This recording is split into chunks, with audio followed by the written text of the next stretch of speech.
man that didn't do shit We today. are live, okay? Keep the fighting to a minimum, fellas. Welcome, guys, episode 21 of Comic Crunch. And this week, we've got a lot of stuff. There's actually a lot of news. I don't think we can cover all the news this week, because there's a lot of stuff from Comic-Con. There's a lot of stuff. Sorry, my mic sounds better right now. It was going through the webcam. So anyway, with me, of course, is our usual host, starting off with Charles. How's it going, man? Doing pretty good, and you are correct, sir. We did get a buttload of awesome news this week. Too much to discuss, but I'd love to. How about you, Lou? How's it going? I'm doing well, tired. I'd rather just talk about all the trailers we got. Yeah, so we're going to kick right off with trailers. And, of course, today we got the big trailer for the end of the year. Rogue One trailer 2 dropped. Thoughts? Give your thoughts. Let's start off with you, Lou. What do you think? It was a great trailer. Like you said in the reaction, the scenery is beautiful. I mean, the cinematographer did a very well job for this being the final trailer, because we're not getting no more. Yeah. Until December 16th. You'll get your little TV spots, maybe with a little nugget here, nugget there. Yeah. But this trailer, it hit on all levels. It gives you an idea of the story. Yes, Joshua Vader's back. That little glimpse of Vader just walking down with the steam was like, is he going to F shit up or scold somebody? Yep. How about you, Charles? I liked it. I liked it a lot. However, with Rogue One, I will say I liked the last trailer more than this one. I like the other one more than this one that was just released, because I thought the music in the other one was better. I thought it was more inspiring. I thought it was more exhilarating. This one's it was okay music-wise, but everything else was great. I did not like some of the things that they revealed, though, with revealing Mads Mikkelsen's character being Jen Erso's father, and he is also involved with the production of the first Death Star, which I did not like that. I thought that was revealing too much. Dude, that's already been on the internet for months now. No, I disagree, though, because I think we're going to find that out in the first 15 minutes of this movie. That's probably why. Because when, basically it looks like they're going to go get her father back so they can get, he can show them what to do in destroying the Death Star. So I think that is pretty much at the beginning. Although I felt initially like it was a little too much, but, after thinking about it, I was like, it's probably the beginning of the movie. Look at it like this. Jen Erso's father is the one that's going to reveal the weakness of the Death Star, because he created it. And that's when A New Hope takes place. They have the plans, and now they know how to destroy the damn thing. Yeah, but it definitely is a solid trailer. I do agree with Charles that though the music was great in this one, the first trailer, that score was riveting. Like literally, you take the score and also all the narration you got from Forrest Whitaker combined. That was just, it hit the spot. This one was the visuals hit the spot. Like, for me, I was like, okay, yes, now I can see what they're trying to do with this movie, because I still wasn't sure. I'm still not sold on the main character, her as the main character, because I wanted now I've forgotten the show and the name, so just forget it. Just completely forget that thought process that I had. She's fine for the simple fact that she's going to die. Nani Yen is going to die. No. Saw Gerrera is going to die. Everyone you think you're going to fall in love with in this movie, I'm sorry to tell you, they're going to die. Game of Thrones of the Star Wars universe. Yes. Not even Game of Thrones. It's just the way history is written with this universe. They're not in Rebels. Rebels takes place a few years before New Hope, and it's going to, at this particular moment, lead into Rogue One. And then Rogue One takes place 15 minutes before New Hope. They're dead. That's that. Thank you, Lou. Thank you, Lou. Thank you very much. Okay. You're welcome. Killjoy. Yeah. All right. So let's talk about some of the trailers we saw at Comic-Con this weekend. We saw the Power Rangers trailer that came out. So start off with you, Charles. What do you think? Oh man, oh man, oh man. I am super stoked. I thought the trailer was cool. I thought it was really cool. I liked that it didn't reveal too much about the plot. I like the little tease that we got of Rita Repulsa, where she was like floating over one of the Rangers, saying like, "I've killed Rangers before." I thought that was very menacing, to put it simply. I thought that was just awesome. All in all, I'd have to say after watching the trailer, I am super stoked for the Power Ranger movie. I can't wait. Okay, Lou, how about you? Same, like I said, I wanted to see a trailer to see if this movie would interest me. The movie interests me. It's not the emo '90s version where it's all happy-go-lucky. This one has more of a Breakfast Club feel in the beginning when you see them all in the little detention. It's playing off good. I liked when, like you said, Rita's hovering over Becky G's character in her bedroom and then slams her up against the wall. And then, it isn't like they're martial artists. They might learn how to fight better as the movies go on, but you'd be rusty. Do you think we're going to see the Green Ranger in this one? Good question. Will she make But I her know who we own all, Ranger? I know who we will see in this one. Who? We're going to see the Monkey Man. I forgot what's his name again. I thought he was more of a wolf. I didn't think he was a monkey. He's a weird hybrid with wings. With wings. Just put it that way. He's in this movie. Yeah, I don't know. Or maybe she might make her own Green Ranger at the end of the movie. Yeah, it would make that would be great. It would make sense to bring him in like right at the last minute, where he says like, "Hey guys, you need my help" or something like that. I don't really remember this, but in the old Power Rangers TV show, didn't the Green Ranger eventually become the White Ranger? Yes. Now, according to my Power Rangers guru, Warren, who gave me all the history of Power Rangers after watching the trailer, the reason why that was done in the US was because they were using footage from the original Japanese. If you notice, the first season of Power Rangers, all the Zord footage and the fighting was all the Japanese show. They were being cheap. So they brought in Green Ranger for a short arc, and then people liked Green Ranger. It was a hit.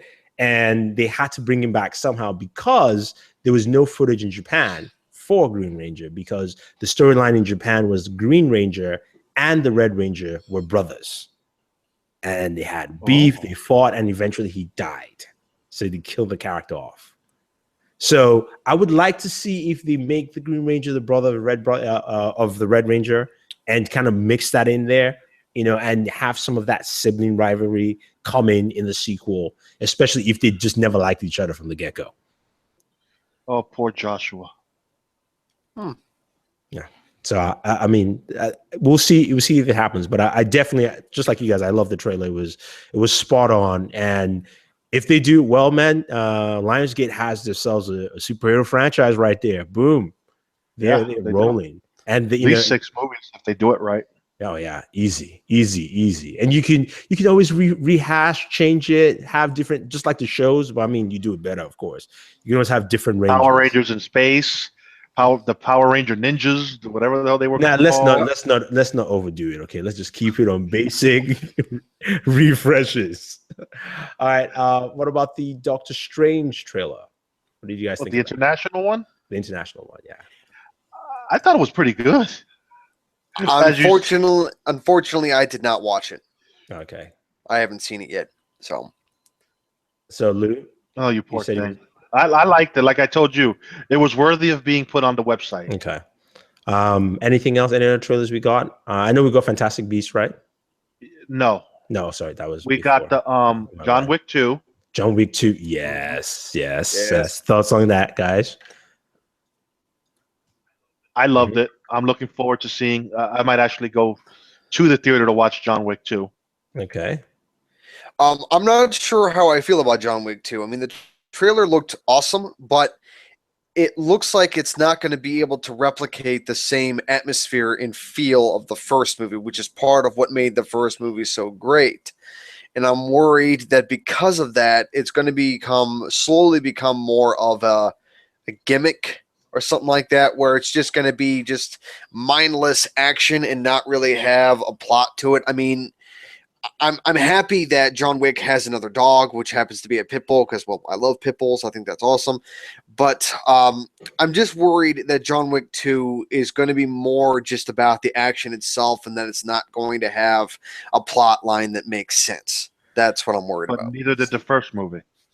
Well, see, I would have thought so. Except one of the things they said they were going to do is they wanted to explore more of the hotel, which on its own can be a whole story on its own, and also some of his past. Because now that to me, I like that scene with Lawrence Fishburne that he said, "I thought you were retired." Now that he's back, he has enemies. I mean, before maybe his enemies thought, okay, he's gone and fine, let's just go away. But now that he's come back, what does that entail to the whole world of assassins? Well, I mean, he was brought out of retirement. Yeah, I know, but I mean, just saying, the other people who are like, wait, John Wick is back? Oh, fuck no. Like, it could be just stuff like that. So how does that play? And then what other things in his past? I mean, to me, it's almost like saying, okay, with the new movie, you can always show why he was such a badass and people were afraid of him. Well, what makes this good is, when John Wick 2 is released, John Wick 3 is already in development. that is the story gets to keep expanding. But then we also had the Iron Fist trailer. Yes, that was interesting. I'm just afraid though. I'm just afraid because I don't know how. To me, is this? I don't know how good his martial arts are. I feel you on that one. That's my only problem, because I mean, I know some people say he should have gone with an Asian actor. I know the guy who's playing the villain in this, he wanted the role. And I'm fine with them keeping him the way he is, but I really would have wanted them to go with somebody who had some martial arts experience. I don't know if he does or not, so I'm not putting it against him. Because he is the best hand-to-hand fighter in the Marvel universe, not just between there. I mean, he's better than anyone else when it comes to just martial arts. So if he sucks, that just throws the whole thing out the window. But hopefully Netflix can keep it to where they know he's not a great martial artist in this first season, but they get the good camera angles, unlike Arrow. I mean, but come on, look. He has a hallway scene. They already showed us that in the trailer. Well, so his hallway scene in the trailer looked okay so far. His hallway scene has to be Daredevil's hallway scene by at least 1.5 miles. Well, that's gonna be hard. Which Daredevil hallway scene are you talking about? Season 1. Season 1, okay. Yeah. Season 2 was okay. It was cool because it was more intricate going down the stairs and all that. But season 1 was really primal. That right there. Yeah. So his has to be like, I am the Iron Fist. Let me show you why. This whole clan chose me to be the Iron Fist. So I'm looking forward to seeing it. I mean, the other trailer was The Great Wall. It was okay. Yeah, that's the movie that I'm not. That's a home watch rental. Yeah, Netflix definitely. If it hits Netflix, stuff like that. Netflix and coffee. Yeah. Netflix and chill. Netflix and coffee. No, it's Netflix and coffee. Yeah. All right. So let's go into some other news. We've talked about that. Before we get to the main sweet potato of our news segment, yeah, I think the best news out of Comic-Con leading into this week is that Sigourney Weaver is going to be the villain for the Defenders. Yeah. Big name actress on a Netflix show for 13 episodes. That's probably going to rival Kingpin. Do you think she's going to be like a queen pin or something, or do you think? No, I'm not in that. I'm talking about acting chops. I know acting chops, but there's a difference. No, she will do well. She will do very well, but it's a difference. Not just because of action chop, because of the character itself. It is Kingpin. That's why her own character is somebody who they haven't revealed who her character is. So it's not somebody who's big in the Marvel years, because there are many big Marvel female villains. So they're going to either create one or they're going to uplift a smaller villain. Actually, what John Schnepp, I heard him say is they might take one of Danny Rand's male characters and make it a female. Yeah, but still, it's a smaller make it be character. her. That's what I mean. Like it's smaller. Remember, it's like saying, whenever you think of a villain, you say Joker, for instance. Doesn't matter whoever is better as a better actor in another role. You're like, I want to see the Joker. So it's the same thing with Kingpin. Where like, we got a great actor doing a great job on Kingpin. We're gonna have Sigourney Weaver do a great job on whatever she does, but it's still Kingpin. See, what I like about Vincent's character is he's the one who I think would translate well in the movie universe. Oh yeah, he better show up in Spider-Man, man. He better show up in one of them eventually. No. He has to show up in Spider-Man. Forget one of them. That's what I'm saying. He needs to, maybe not the first Spider-Man movie, but by the second or the third Spider-Man movie, he needs to be there. Yeah, by that time he should have gotten out of jail. Oh, I think he's out of jail by the time Defenders rolls around. Yeah. All right, let's jump into some new segments. Logan, villain has been revealed. I have no clue who that guy is. I really don't know who the guy is myself. Boiled Holbrook, who now everyone wants him in different roles. He's also going to be in The Predator. Doesn't say who the villain's name is particularly, because I'm looking at the background. I didn't see it there. So we shall see. When be one of the Ravagers or something like that. I just don't know. That's what they're saying. The leader of the Ravagers. Yeah, but I like the fact that the director's been all these black and white photos. But you know what? If it's just Zack Snyder releasing black and white photos, everybody will complain. Justice League has no color. You know that. But James Mangold does it and no one complains. Exactly. Zack Snyder releases this stuff, man. People start complaining. They're like, you see? So this is it. This is it right there. Again, we'll have to wait and see, but they're doing a nice hype campaign for this. I like the slow build up photos and stuff like that. Any thoughts there, Charles? I'm looking at it right now, and I'm familiar with the name Hellfire Club. It's supposed to be like this cult of mutants or something.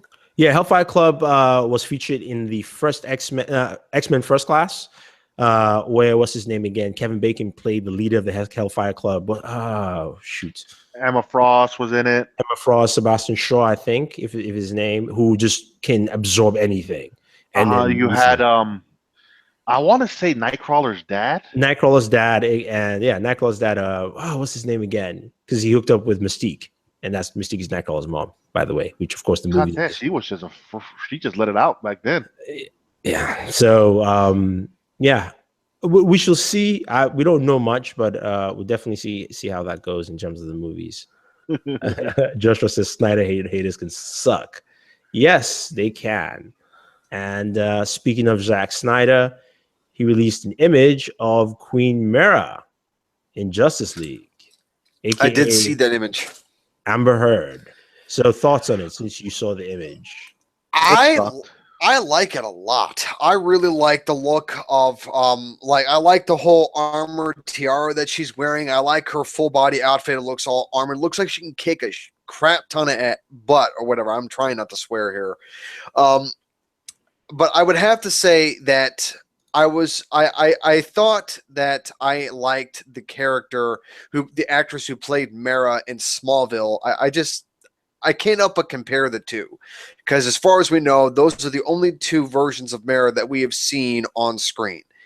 Amber Heard is going to be Mera in the movies, while the other actress, I can't think of her name, she played Lorelei in Agents of S.H.I.E.L.D., and she also played Queen Mera in Smallville as well.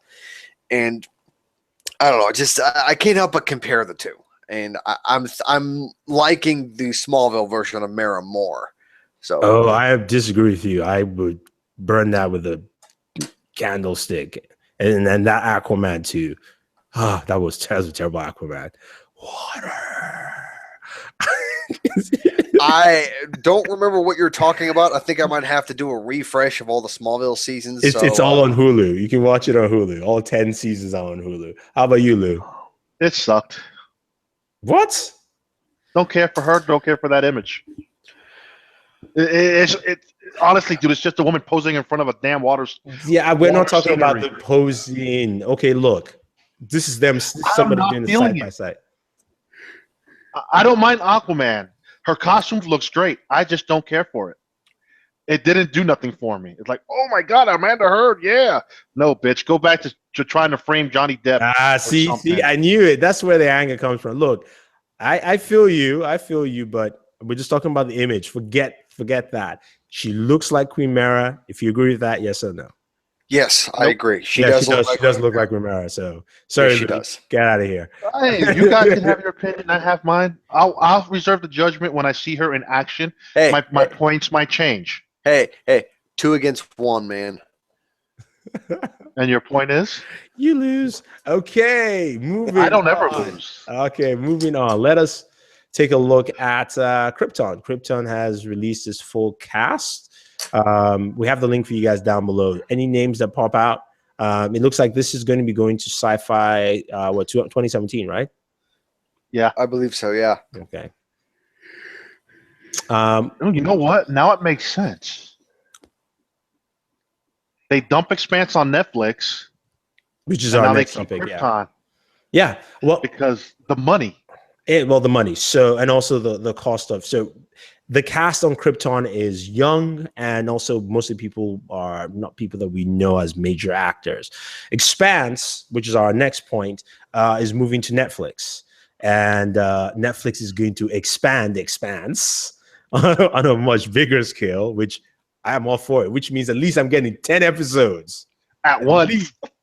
At once, I can binge on the Expanse because well, the thing I'm curious about with the Expanse coming to Netflix is that are we still going to get season 2 on Sci-Fi, or is season 2 going to be broadcast exclusively on Netflix? Man, they could just put it on Netflix and I'll be happy because, like you said, 10 episodes at once. I'm binging the hell out that shit. They didn't explain logistics, but Expanse was supposed to hit when was this supposed to hit? 2017. Yeah, so if they didn't set a date, then Netflix can go in, maybe add a few more episodes, like either 10 to 13 episodes, and then drop it, at some point in time, maybe after Comic-Con, just to build up more, just fan base, like fan traction again. Oh man, make us wait all the way till July? Because they have to at least shoot 3 more episodes. Not really. They could just leave it at 10 episodes. No, I want 13. My God damn it, man. What is wrong with you? I want 10 episodes is perfect. 10 episodes is perfect. 13 episodes is also perfect, but I'd be even more happy with 10. Yeah, so Expanse is coming to Netflix, which would be quite interesting. Here's the perfect scenario. You drop the 10 on Netflix. When you renew it for season 3, you expand it to 13. You see? Expand. Wow. Okay, that was just terrible. Yeah, that was really terrible, Lou. You should be ashamed of yourself. That was bad. I'm not a comedian. I don't get paid to make jokes. That was bad. All right. Clearly. Kevin Feige came out this week and stated that Captain Marvel will be an origin story. Oh boy. Obviously. Yeah. Why? So why, Charles?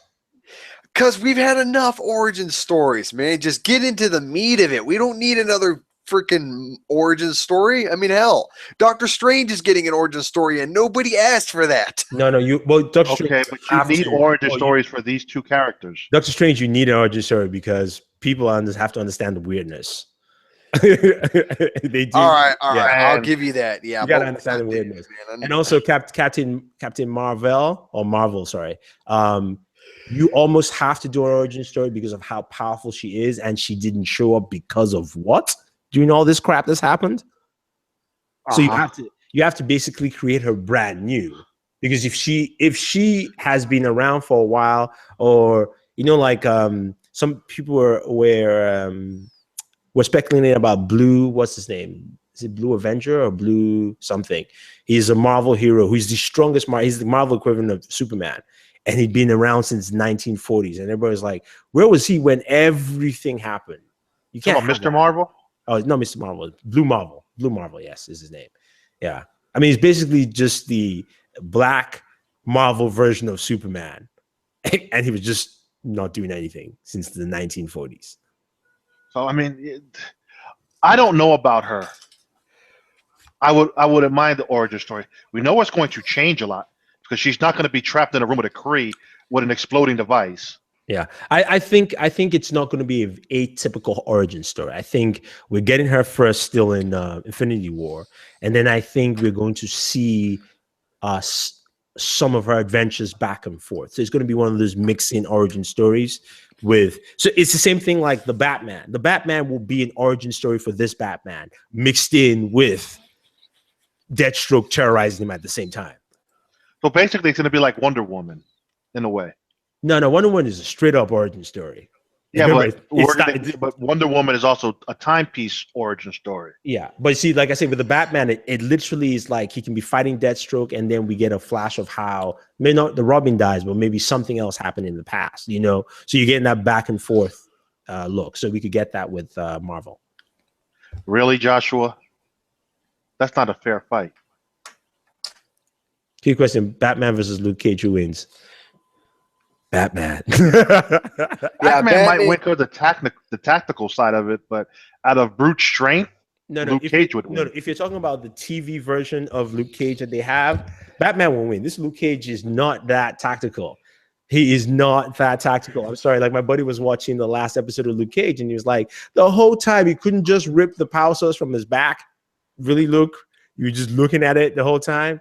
Really? Yeah, I noticed that as well. It's like, why not take that thing off of his back? He'd just be weak after that. But really? Yeah, no, you're just going to stare at it? Yeah, exactly. So in terms of tactical abilities, Batman, and again, then Batman would just have to shoot him here with a shotgun.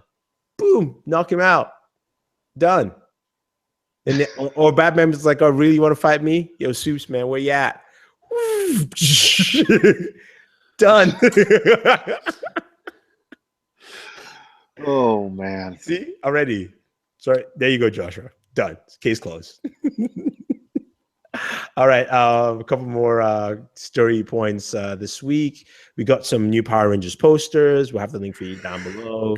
I was going to say Supergirl, but Wonder Woman also movie statues released during Comic-Con, and the Gal Gadot gives some interviews about the character because the character in the comic books is now bisexual. And she talked about that, and but it makes sense. It makes sense to grow up on an island that's all females. You're gonna fall in love with one of them. You see, it does. So, but this is always where I just don't like to cross that line in comic books because these are just people writing for adults. That's what it is. It really is. Because I always think back when I was a kid reading the comic book, that was not in my head. I didn't care about that. All I cared about was Wonder Woman saving people, fighting, and kicking ass. So that's why my mind is always like, okay, it makes sense. The other part is like, really, does it even matter? Like, it doesn't really matter. You can write a good story without it. You can write a good story with it. So it's one of those. We'll get there, Mike. We'll get there. Yeah. So, yeah. And then, well, Supergirl. Before we get to Supergirl, Jimmy Olsen, when we'll find out why, he's being, this is now proof that it's truly on the CW because Jimmy Olsen is going to be the Guardian. Dude, that costume looked cheesy. It was bad. Why didn't you just make it like the original Guardian costume, blue and yellow, and be done with? Or blue and like yellow gold. I have no idea what you guys are talking about. Okay. The Guardian. Dude, you don't read the show notes? You didn't send me the show notes. I sent you the show notes last night. This is what we go through, guys. This is what we go through. Check your email. All right, give me a minute. All right, so let me show you guys the image of the Guardian here. This is the original look of the Guardian right here. All right, you see the nice color blend here, the black, the blue, the yellow gold. Right, looks cool. That does look nice. That could have translated well on the big screen. And then we scroll down to this. Looks like some shit that came out of a game. A very bad video game, my dad. Yeah, back from the 1980s. Yeah, so this is what they to this. This is what I don't like. Why do they gotta turn every character into some kind of a superhero? Because everybody you did it with Diggle. You didn't need to. Diggle could have just been the perfect henchman, bodyguard type scenario where when to talk to, he was that shoulder. He would help him with scenarios. Now, why do we have to turn James Olsen into a superhero? Damn it, he don't need to be one. Let him be the man with the camera, just walking up and down the street. That's it. iMac says he looks like Steel. Remember that movie with Shaq? Yeah, yeah, he does. I don't want to remember that movie. Yes, yeah. So okay, at this point we can jump into Supergirl, which was on Monday. It's on CW, and I'll kick things off. I definitely enjoyed the episode. You could see the CW flair now. They changed the location of the what's the headquarters? Headquarters. The DOA. DOA. It's a little bit more CW style, more cutting costs. Just putting it that way. Second, also things I liked. I liked the episode overall. I enjoyed Superman. I didn't like his outfit. I still don't like his outfit. I can't stand it. And he needs to be bigger. I'm sorry. Now, the one things that we do know is that Supergirl takes place in the Donner universe.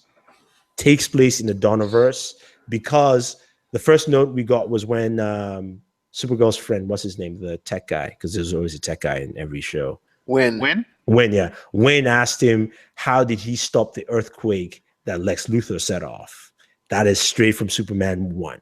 The movie. Oh, there was a lot of references to the Superman movies. Yeah. So this Superman is the continuation of the Christopher Reeve Superman, not like a different version. This is the exact lineage in here, which means the reference to Gotham is only a reference to Gotham. There is no Batman in this universe. We're moving back to Gotham. Yeah, there's no Batman in this universe. I can see why they wanted to do that. And at first I was like, they should have just joined everything together. But now, after watching Flash and Arrow and understanding some of the consequences that happen there, I see why they do not want to add Superman into that, or Supergirl into that. But episode was good. Superman was cool. I know they're going to make Supergirl the lead in the show just because of, it's her show. It makes sense. But it was cool. It's a cool episode. Although I had some complaints about the way they landed that plane. It was very dumb. Okay, I'll give you that. Yeah, but fly behind, blow the engine cool, then come underneath and level it underneath. Both of them could have just broken that plane in half. You know what? Thinking back to it now, yeah, you're right. I mean, I was watching that. I was like, that's the one thing the Superman Returns movie did well, where he cut off the wings and then he came in and he slowed it down. I mean, granted, he didn't come underneath because it was nosediving, so I get it. But this one, I was like, you guys could have just cut that plane in half and everybody dead. That was a little. But anyway, Lou, go ahead. I loved it. I thoroughly enjoyed it. It was fun. It was a very good premiere. I love what they did with Superman and Clark. I really hope they take note and he does well this season and they branch him out into his own show. Yeah, I don't want to see his own show. I know they're going to do it. I don't want to see his own show because I'm a Superman fan and I will not get anywhere close to power level I care about at all, which is why I love Man of Steel, because Superman in the movie is goddamn untouchable. But that's a movie. This is TV show. It doesn't matter. That's why I said that. Better. This Superman was way better than Smallville. Oh no, Smallville wasn't even Superman. Let's not even call it that. Okay, that Smallville was Smallville, and then he just went on its own course. 10 seasons of uselessness. No, not 10. It was 5 seasons. Useless. 5 was good. 5 was good, and that was it. No. 10 goddamn seasons of uselessness because we could never get him to fly. He did last episode, season 10. I watched all episodes of Smallville, man. I know. So did I. Religiously. But the problem with him flying is that it's not actually Tom Welling flying. It's some CG generated character. Yeah. Anyway, Charles, what do you think of Supergirl?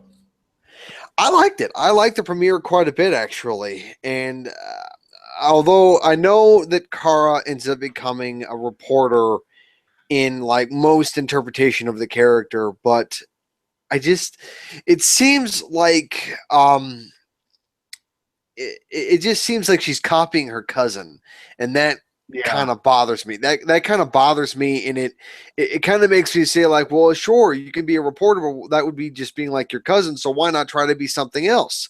And I don't know. It just, I mean, if she wants to be a reporter, fine, I'll work with it. But it still bothers me. Well, I mean, the reason why I was okay with it is because she's not going to be the same kind of reporter. It's a very different world because she works for a magazine, not a newspaper. So she's doing editorials, which is very different from Clark writing news beats and investigating news stories. You know, she can go on personal pieces on, like, you know, whether it's healthcare all the way to like spending time to uncover something very deep, because it's all editorial pieces in a magazine. So I got that part, but I definitely agree with you. You know, when she said she's going to be a reporter, I was like, yeah. It felt cheesy. I was like, yeah. Other than that, I'd give it a strong 4.5 for a season premiere. Out of what? 5. Out of 5. How about you, Charles? Well, I don't do out of 5s. I do out of 10s. So Okay. I would give it a 8.7 out of 10 is what I'd give it. Okay, so that means there's a 4.8. Fine, whatever. I will do an 8. I would have given it higher if they changed the goddamn costume. I'm sorry, I'm starting to see some of your traits with that costume, because it seems like her costume, her cape tucks straight into her. Yes, her costume looks like a traditional, and it looks on point. Then I turn around, I'm like, bro, man, what kind of shopping did you do?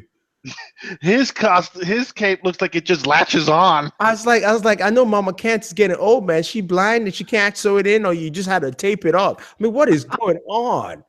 I mean, to me, that costume just did not hit well at all. So like it takes me out, because when I see him stand there, I'll look at it this way. He does a good job acting as Superman.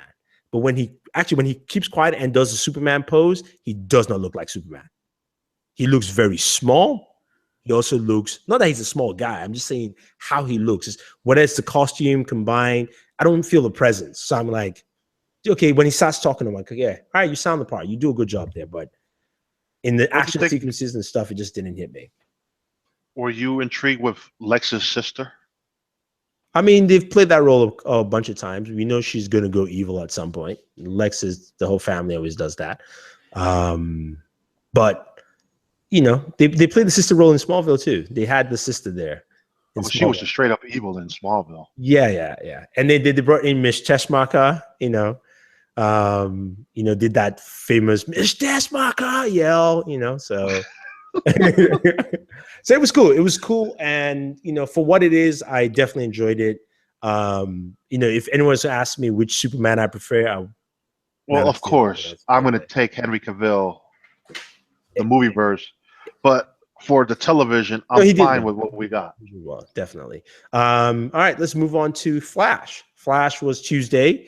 And now I begin to understand what they were trying to do. I still say, I agree with you guys, 2 episodes for Flashpoint and then continue Paradox in episode 3, because they had the right idea. They just kind of rushed it. That first episode, they really did, for me. Oh my God. I enjoyed the episode, but it was like last week it was whiny Barry. This week it's whiny Cisco. What is it? Next week we're going to get whiny Caitlin? No. The whiny Cisco I was actually fine with, because we've never seen Cisco like this at all. And I just don't want it. It's not that I don't want it. Remember, he's already towards the end of the episode, he was like, okay, I get it. I get why. But remember, Cisco has always been our most cool guy, since the series started. And now we get Cisco. We're like, oh my, I was like, even since I saw Cisco like that, I was like, go back. We're going to change that shit. Hurry up. Like, quick. Because, that's why I said that to me was effective. Because when you see Cisco that way, you're like, no. You did something wrong. So for me, the episode was cool. I want to see how they take Paradox. That's like, you can continue Paradox by showing little things change continuously. Like, this person has this and that kind of thing. And I like the fact that the older Flash pulled him. Is like, nah, you can't do this, bro. This is not. You're just gonna mess it up again. You know, he needed that. What do you think, Charles? I don't know. Just I thought the episode was okay. I was sort of like I thought it was better than the premiere, but the only thing that I like so far is Dr. Alchemy. I thought he has a lot of potential as a villain, but as for everything else, I just sort of like went through it on autopilot, I guess. You didn't like Malfoy? To be honest, I don't have enough information about him yet to determine an opinion in any direction. I know. So I love Malfoy, man. Malfoy played like a more evil version of Malfoy. Is that what's going to happen? Is that what's going to happen? We're just going to call him Malfoy throughout the entire season. Yes, until we find out what his true villain name is going to be. Well, I don't know. His villain name is Alchemy. He's Dr. Alchemy. Yeah. So he's the Alchemy. Yeah. So yeah, I liked his character. I like that on the show level of Barry Allen. Remember, Barry's always had this really nice coasting everywhere. You know, like I said, everybody loves Barry Allen, right? And then he's stuck with this dude who's just like, who are you? And everybody loves this dude. Yeah, and everybody's like, oh, this dude's nice. You know, he's cool. But see, what I liked about it was they didn't make him try to get an American accent. They let him keep his accent. Yeah. No, I liked his character, but I want to see how. I mean, now that I know he's Dr. Alchemy, I want to see how that transitions over in there. My question is, who was the guy that attacked the rival in the jail cell? No, that was so Alchemy made somebody else. That remember, we're getting another speedster. Damn, I can't remember his name. The speedster who has a cult following, his name's Sabbath or Sabbath, something like that. Saboteur? Saboteur, yeah. Yeah. That's what I thought. Yeah, but no, that's what everybody thought that guy was in the robes when we saw the previews, that we all thought that was Saboteur and that was his Speed Force cult that was standing behind him. But now it's revealed it was Dr. Alchemy the whole time. Yeah, but Alchemy brought out the rival's Speed Force again because he lost it, and now it's back. So he helps bring back. I think he's going to play a factor into getting Wally West his Speed Force. Yeah, because the theory I came up with is that with that alchemist stone that he has, where he's shooting the energy blasts out of, that aside from getting powers from the particle accelerator, I think Dr. Alchemy is going to give many people his powers thanks to that stone. Yeah. It'll be interesting to see. What I wanted to see more, I know they just did just a little, was I love the fact that Barry ran and went to go talk to what's her name, Felicity, and he only mentioned the only small changes in the Arrow universe. I wanted to see more. I wanted to see something where she says, well, so person is, and you're like, he's like, well, that person is dead or something. You know, I wanted something where there was at least one major change, not major as in he takes away from the show, but major placement. Whether we did see a major change. What? Connor Hawk is back. Diggle doesn't have a daughter now; he has a son. Oh yes. Yeah, but the thing that pisses me off about that is that their daughter, Diggle and God damn it, I'm gonna say it. I'm gonna freaking say it. Diggle Wiggle and his daughter and his wife had the daughter Sarah, and they named their daughter after Sarah Lance, and that was a meaningful name. But now that the whole change and everything, and now it's John Diggle Jr., and I'm like, what the hell? Yeah, but that's the point of Flashpoint. It messes things up. I wanted something bigger. I wanted something that affected Oliver too. You know, in the sense where Oliver thought this was normal, and he's like, no, this isn't. You know, that's what I wanted to see. But maybe we'll see it in more episodes. Maybe that's the thing. If Flashpoint continues the way where every episode there's one change somewhere that you just thought was normal, then it makes it that it will make it feel good. And also, if we see that with Flash and Arrow at some point when, you know, Green Arrow says something, and Flash is like, sorry, never mind. One second. To answer your question, Joshua, why we call him Diggle Wiggle, it was a running joke we had when we were doing shows with Geeks of the Round. Diggle wiggle, diggle diggle wiggle, diggle diggle diggle diggle diggle diggle wiggle, dig dig dig diggle wiggle. See what happens when you call him Diggle Wiggle?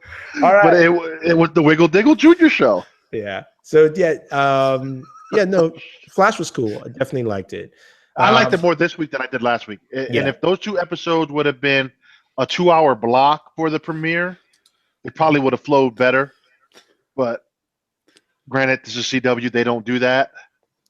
See, okay, that's the thing. Kathleen is now you saw Frost. Frost. Is she going evil or not? We don't know. See, that's the thing. I think that's going to be the major change that's going to hurt Barry the most at the end of some point in the season, where she starts either getting evil and he's like, no, you're not supposed to, type of thing.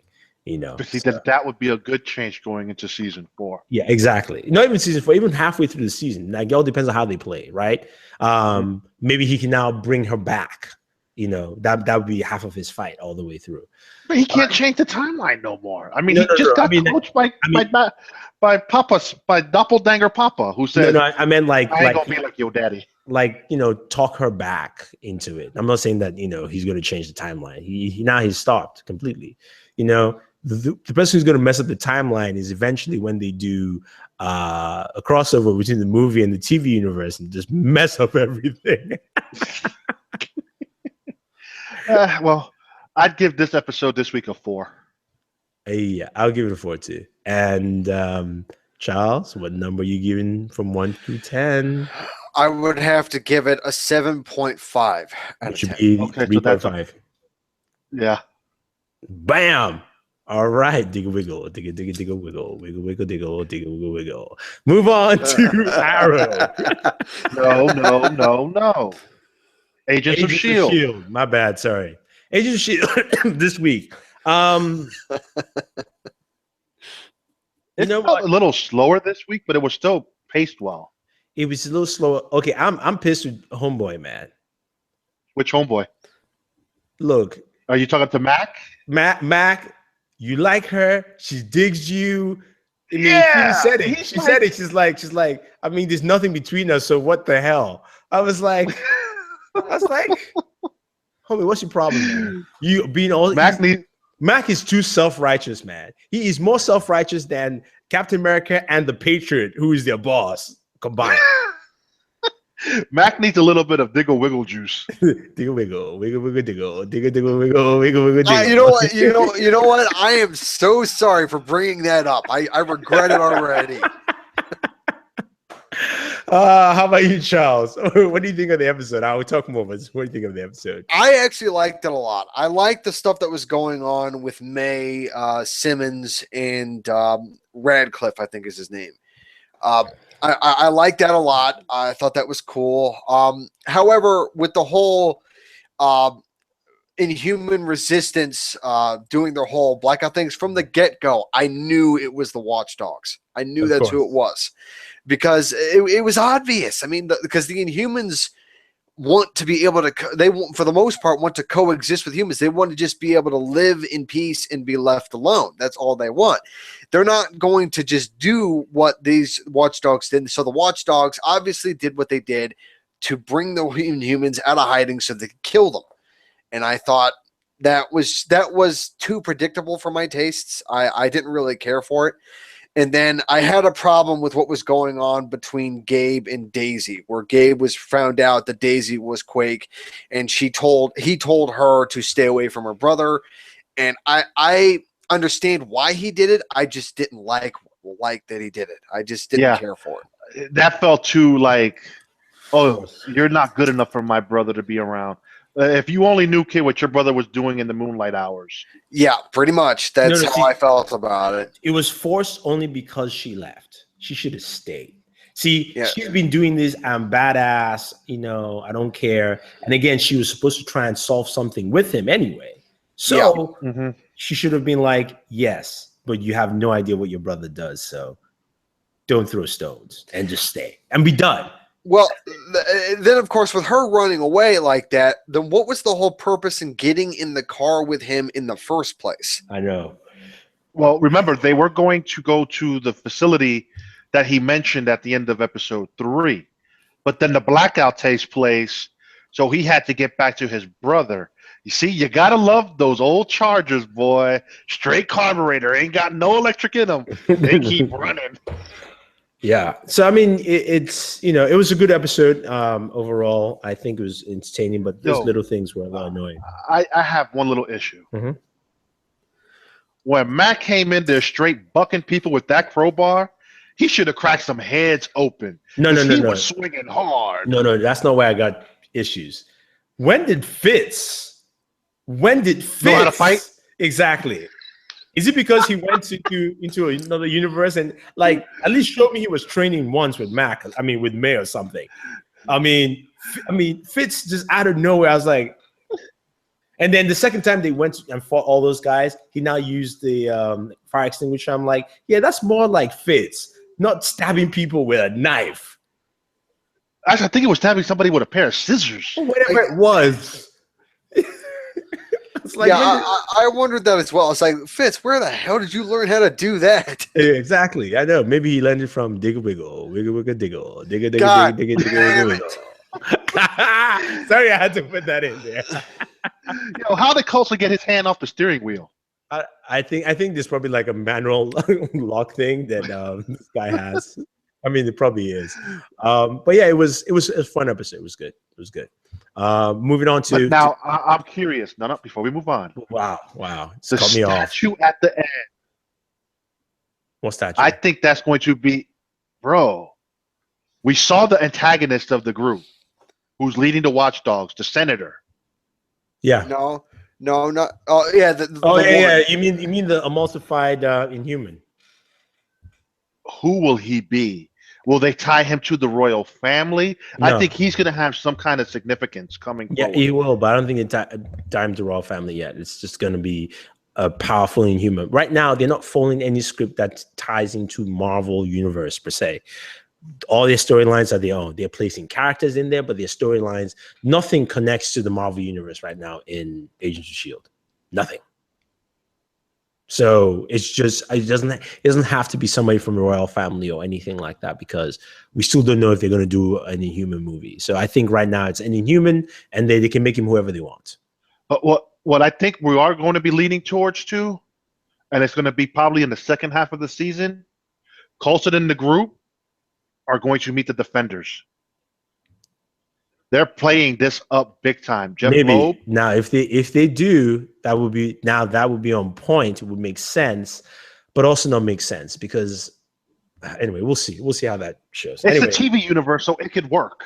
Yeah, I know, but they just haven't played it right. Like it feels like there's no one like that in the TV universe, and the other guys are just too far up in the sky with the Avengers that nobody messes with them. So. Joshua says, imagine Darth Vader saying, dig a wiggle, dig a wiggle, wiggle, wiggle, wiggle, dig a wiggle, wiggle. Sorry, I couldn't do a good one. Not deep enough, dude. Not deep enough. What the? Oh, man. Charles is like, I have brought terror to this hangout. What have I done? I'll give this episode a good 3.9. For me, it was 3.5. Charles? 8.2 out of 10. So 4.2, roughly. Yeah. So why we're going on a 1 to 5 scale? He wants to keep it 1 to 10. What's so hard? It's okay. It's okay. Moving on to Green Arrow. This episode. I enjoyed this episode. I enjoyed the episode. I of course liked it. I'm pissed that Mr. Terrific is a wimp in the show. As soon as they cast him as Mr. Terrific, I said he was good because I like that character, and he is nothing like this at all. I mean, he would kick Green Arrow's ass, literally, in the comics. So for me, that part was a little annoying, but I was cool to see Ragman though. I was like, I know that character. I'm aware. He looked pretty good. Yeah, Ragman was cool. And the Russian stuff was cool. I see. This kind of flashback is not too crazy. it still ties into him, and it's a Russian mob. Come on, any mob flashback is always cool. Mhm. The flashback was good. I like the purpose of the ring the bell training scenario. Mr. Terrific was funny when he was trying to do the bar thing. That was just like, how does he do this? It's in the core, man. It's in the core. I mean, we got some. I'm not feeling Quentin though. I mean, like, dude, seriously, do you really have to keep going back to the damn bottle? Yeah, I mean, it's Quentin though. It's Quentin, but I mean, like it wasn't in there a lot for me to worry about, and I like the fact that his sister. I like the fact his sister is now his assistant. To me, she's more useful there than as Speedy. I'd rather have Roy back, even though he was annoying sometimes, but I'd rather have him back as Speedy, as Red Arrow, or Arsenal. Actually, his name would be Arsenal, than her. She can jump in and help. Yes, from time to time, which would be fine. Yeah, like she did when she found out that not the mayor, but the woman that was in charge of that clinic, hooking up with T-Dog. Yeah, exactly. Oh no, Church. I'm sorry. Yeah, Church. What do you think of the episode, Charles? I liked it. Although I will say, I was when Ragman first showed up, I mistakenly thought he was Prometheus, and I thought that Ragman was going to be a villain. I did not expect Ragman to be revealed to be a team member for Oliver's new team. I was not expecting that. I wasn't expecting that either. I thought he was a villain too. No, I think no. When I saw the character, I was just like, I remember Ragman, but man, the character's old, and he's not used that much. But I was like, I think I know. I don't think he's a bad guy. And then, like halfway through, I was like, yeah, I think he's a superhero. But I think Ragman in this show will be used sporadically. I think it's where it's needed. It's not all the time. So, which is why he didn't introduce himself to Ragman with the rest of the team by taking off his mask. So I think Ragman. I mean, basically, the way Arrow is done is it's just they've gone back and they've taken the typical Batman story elements. Batman forms a team, beats the crap out of them, shows no trust. The only difference is Batman would never show his face at all until like at least 4 years later down the line that he's Bruce Wayne in that team. And then Batman always has another team member who's not part of the team outside. Always. Whenever he forms teams, because he has a backup for a backup just in case the backup doesn't work. Jesus Christ. So it was kind of that, and I was like, okay, I see where they're going with it. I like that whole process. No, I mean, this episode, I enjoyed it. Like I said, so far they've hit it out the park with these 2 episodes. Hopefully they can keep this trend, because Arrow starts good, then they get shitty. Yeah, they can. Oh, yeah, I'm a little worried about that as well. I'm afraid that as the season progresses, it's going to get progressively worse. Hopefully not. Hopefully. But speaking of something we totally didn't even mention, Vibe. I mean, helping out Flash. Yeah, that was cool. Yeah. I mean, and I'm glad he said, give it some time, because I don't want to see him just run around all the time as Vibe. Yeah. So I like the fact that he was there when he needed him, but it's like, all right, I'm just gonna pull back. So I think that was cool. Yeah. Anything else we missed, or else that's pretty much it? There was something else that I was gonna mention about Arrow. Can't remember. Oh, I felt bad for Diggle Wiggle. Got set up again. He can't catch a break. He leaves last season to join the force again because he needed to find himself, and then he gets set up in episode 2. That's what happens. His name is Diggle Wiggle. Sometimes you just get caught in different things. He should have just stayed home, giving the wiggle shuffle. Charles is gonna have a breakdown right there. He's like, why did I open my mouth and say this? Don't worry, guys. We're gonna end the show by just singing Jiggle Wiggle all the way through the end. Jiggle Wiggle. IMAX says, could we see Green Lantern in CW show? No, too expensive. Nope. I mean, we got Supergirl and Superman. Be happy with that. Yeah, too expensive on there. I am still holding out hope for Green Lantern because Green Lantern is awesome. Green Lantern is literally phase 2 for DC EU. That's their phase 2, in the sense that they know that's why Green Lantern Corp is 2020. Oh, that's when the movie stated, because they want to release different Green Lantern movies. They want it to be almost, because it can be its own universe without even touching anything in the DC universe whatsoever. That would be cool. Yeah, so that, I think that's kind of their plan. Is like, it's going to be big, it's going to be continuous, and you can always recast Green Lantern anytime you want.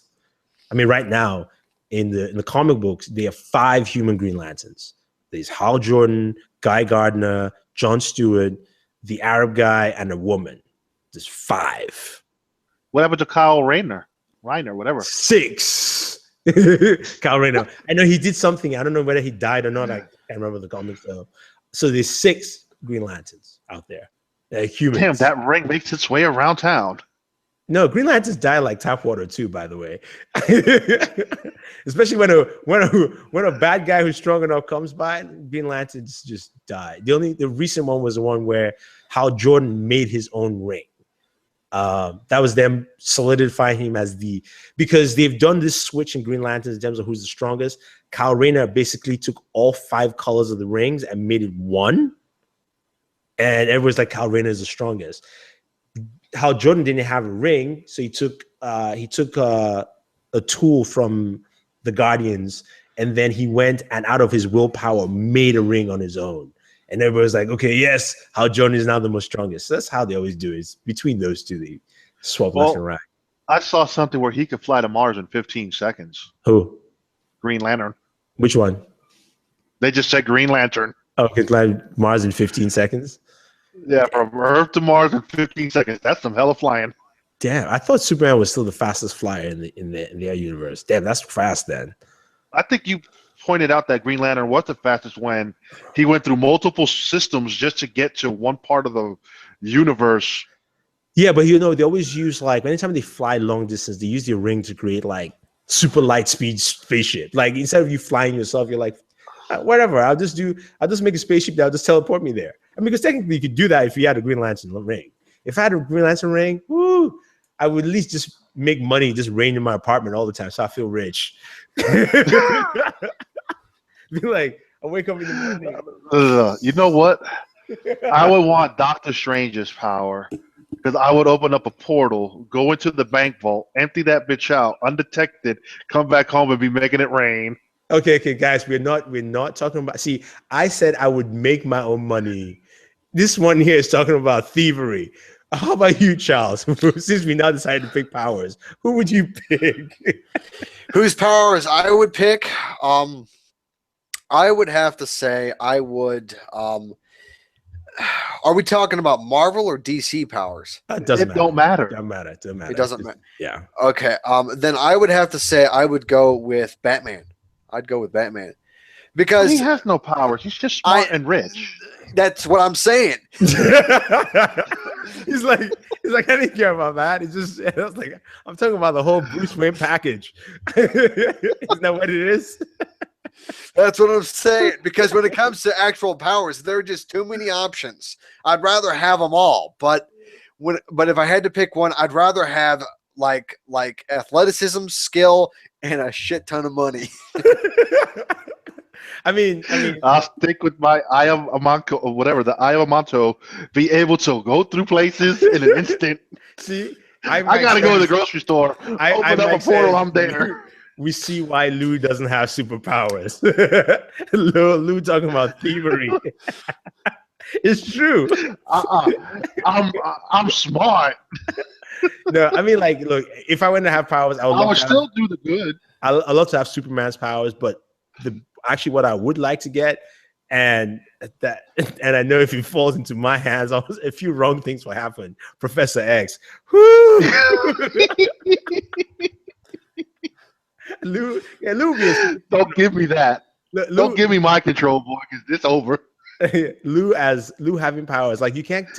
The thing is this: we've now learned on this episode that if you give Lou any kind of superpowers, he will commit some kind of thievery with it. It doesn't matter. It doesn't matter even if his superpower is just turning a page over. That's the only thing you can do. Somehow, Lou will commit some thievery with it. Shit. Oh, no, man. Walk into my house, it'll be a vault. Richard.